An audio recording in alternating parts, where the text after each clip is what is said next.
जय हिंद सभी को। कैसे हैं आप लोग।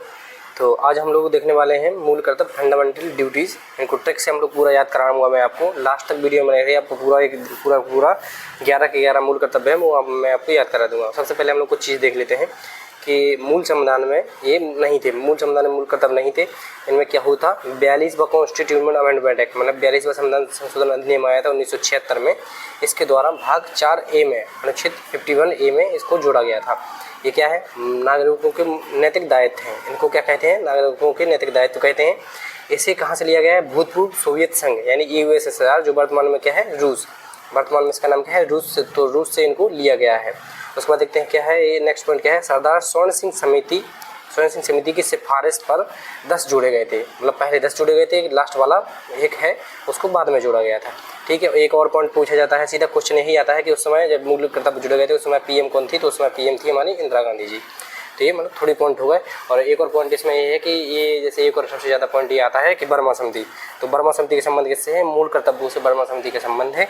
मूल कर्तव्यों के कार्यान्वयन के लिए कानूनी प्रावधानों की पहचान, ये सबसे ज़्यादा ऑप्शन यही आता है। RRB NTPC कई SSC में ये पूछा जाता है। स्वर्ण सिंह समिति से सबको पता है, लेकिन बर्मा समिति के लिए सब लोग कंफ्यूज हो जाते हैं, तो इसको भी आपको ध्यान रखना है। मेनली यही है एक। चलिए हम लोग शुरू करते हैं। आर्टिकल 51 के A से शुरू है, तो A का A है। तो A में क्या है, संविधान का पालन करें और उसके आदर्शों, संस्थाओं, राष्ट्रध्वज और राष्ट्रगान का आदर करें। तो इसमें क्या आ रहा है, राष्ट्रगान से क्या होता है, जैसे इसमें ट्रिक बनानी है हमको, क्या है ये है, तो A फॉर एंथम, जैसे नेशनल एंथम मतलब राष्ट्रगान। तो एंथम जहाँ मिल जाएगा A फॉर एंथम, तो आपको याद आ जाएगा A फॉर एंथम यानी राष्ट्रगान, राष्ट्रध्वज, आदर्शों, संस्थाओं का पालन करें। मेन ये होता है राष्ट्रध्वज और राष्ट्रगान। इससे आपको A से एंथम से आपको पकड़ लेना है। तो ये आपका नंबर 1 हो गया है। इसका ट्रिक आपको याद आ जाएगा, बस आप लोग लास्ट तक वीडियो में बने रहिए, आपको अपने से हो जाएगा, क्लियरिटी आ जाएगा। तो देखते हैं दूसरा बी क्या है, स्वतंत्रता के लिए हमारे राष्ट्रीय आंदोलन को प्रेरित करने वाले उच्च आदर्शों का पालन। तो राष्ट्रीय आंदोलन से कौन कौन संबंधित है, जैसे महात्मा गांधी जी थे, भगत सिंह जी थे। तो महात्मा गांधी जी क्या बोलते हैं हम लोग प्यार से, बापू बोलते हैं। तो बी से हो गया बापू या भगत सिंह। तो जहाँ भी आपको ये बी यानी बापू और भगत सिंह, बी से आपको याद आ जाएगा बी। तो बी में क्या है, राष्ट्रीय आंदोलन, बी यानी बापू और राष्ट्रीय आंदोलन संबंधित थे बापू और भगत सिंह। तो इससे आपको ये वाला याद रखना है, इससे थोड़ा सा रेट करके रखना है, क्योंकि ट्रिक ऐसी ही बनाई जाएगी एकदम सेम, तो आपको ट्रिक मिल नहीं जाएगी कि एकदम पूरा हो जाए, तो आपको इससे थोड़ा याद रखना है। फिर है तीसरा नंबर का, इसमें क्या है, भारत की संप्रभुता, एकता व अखंडता की रक्षा। 3 में। तो सी में क्या है, सी से हो गया संप्रभुता, सी यानी संप्रभुता। और सी मतलब ABCD में तीसरे नंबर पर आता है सी, मतलब सी की प्लेस वैल्यू होती है 3। तो 3 में 3 शब्द हो गए, संप्रभुता, एकता और अखंडता। तो सी से आपको ये याद रखना है, सी यानी 3 से ये 3 शब्द होगा। इसके बाद है डी। तो डी में क्या है, देश की रक्षा करें और आवाहन किए जाने पर, आवाहन यानी आवाहन ना है यहाँ पे, किए जाने पर राष्ट्र की सेवा करें यानी रक्षा, देश की क्या करना है, रक्षा यानी डी यानी हो गया डिफेंस। तो डी चौथा वाला कहाँ पे है, डिफेंस यानी रक्षा। तो देश की रक्षा और आवाहन किए जाने पर राष्ट्र की सेवा करें। तो ये वाला आपको पॉइंट क्लियर हो गया होगा। और उसके बाद हम लोग देखते हैं सबसे वाला ई वाला पॉइंट, ई 5 में क्या है, तो लोगों में समरसता और समान भातृत्व की भावना का निर्माण करें, जो धर्म, भाषा और प्रदेश या वर्ग के भेदभाव से परे हो। और उसमें क्या और आगे क्या है, उन प्रथाओं का त्याग करें जो महिला। तो इसमें दिया गया है आपको ई नंबर का। तो ई से आपको क्या करना है, इक्वलिटी मतलब हो जाएगा समानता है। तो इसमें लिया गया है समान मातृत्व, समान भ्रातृत्व और समरसता। इसे आपको इक्वलिटी का याद रखना है, यानी भेदभाव से परे है मतलब जैसे भाषा, धर्म, प्रदेश या वर्ग से भेदभाव से परे है यानी समान है। तो समान से होगा ई और इक्वलिटी हो जाएगा। उसके बाद देखते हैं हम लोग 6 नंबर पॉइंट। उसको देखते हैं 6 नंबर पॉइंट। 6 में क्या है, हमारी सामाजिक संस्कृति की गौरवशाली परंपरा का महत्व समझें और उसका परीक्षण करें। तो एफ से आपको रिलेट करना है फैंसी कल्चर होता है सामाजिक संस्कृति, कल्चर यानी संस्कृति, फैंसी संस्कृति है सामाजिक संस्कृति। तो एफ से आपको ये वाला याद रखना है। ये वाला अलग लग रहा होगा, कुछ याद हो गए होंगे, आपको फिर से रिवीजन कर देता हूँ इसका लास्ट में करा दूंगा। अभी पहले पूरे पढ़ लेते हैं हम लोग एक तरफ से।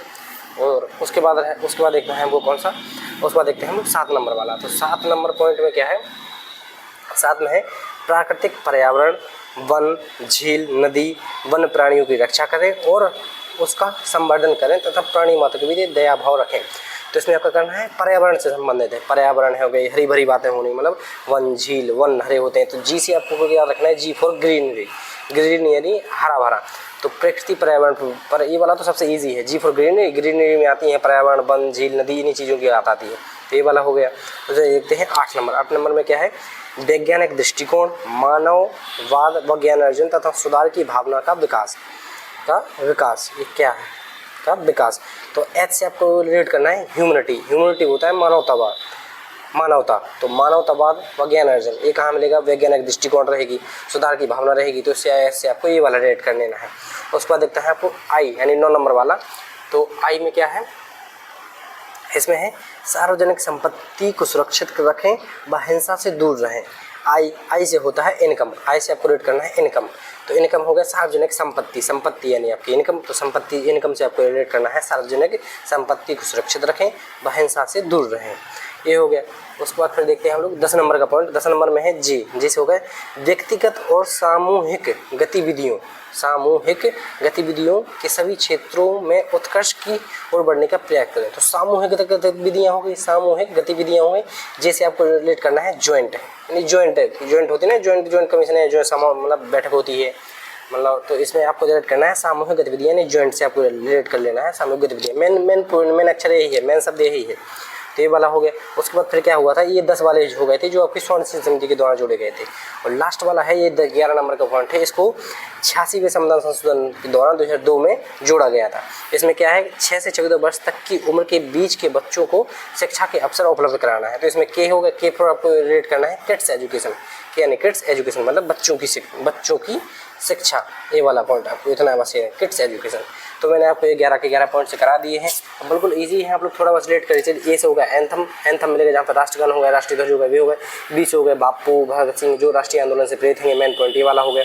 सी 3 नंबर पर आता है, तो इसमें 3 अक्षर होंगे। सी की प्लेस वैल्यू 3 है, तो 3 अक्षर होंगे। सी से हो गया संप्रभुता एकता अखंडता, जहाँ पर ये 3 शब्द मिल जाए सी बनी तो वो सी में हो गया। डी में होगा डिफेंस यानी देश की रक्षा करें, आह्वान किए जाने पर देश की मतलब भाग लें। उसमें ई पर हो गया इक्वलिटी यानी समान भातृत्व की भावना हो गई, जहाँ पर धर्म भाषा और प्रदेश भर के भेदभाव ना हो, भेदभाव से परे हो गया यानी समानता होगी। तो ई पर हो गया इक्वलिटी। एफ से हो गया हमारा फैंसी कल्चर, आप लोग याद करते जाइए। एफ से हो गया फैंसी कल्चर यानी सामाजिक संस्कृति हो गई, ये वाला पॉइंट हो गया। जी तो सबसे सरल है, जी फॉर होगा ग्रीनरी होगा, वन झील नदी प्राणियों की रक्षा करें, इनसे संबंधित होगा। एच हो गया ह्यूमनिटी यानी मानवतावाद हो गए, तो मानवतावाद वाला जहाँ ये वाला पॉइंट मिल जाएगा वहाँ पे आपको सीधा एच लगा देना है, ये वाला हो गया। आई से हो गया इनकम यानी सार्वजनिक संपत्ति को सुरक्षित रखें व हिंसा से दूर रहें। उसके बाद जे यानी ज्वाइंट कमीशन हो, यानी सामूहिक गतिविधियाँ हो गई और सभी क्षेत्रों में उत्कर्ष बढ़ाने का ध्यान रखना है। और लास्ट वाला है के से हो गया किड्स एजुकेशन, ये वाला सबसे ईजी है, किड्स एजुकेशन यानी बच्चों की शिक्षा। तो मुझे लगता है कि आप लोगों को याद हो गए होंगे। यदि फिर भी आपको और कहीं डाउट होता है तो आप लोग कमेंट करके जरूर बताना। थैंक यू, जय हिंद।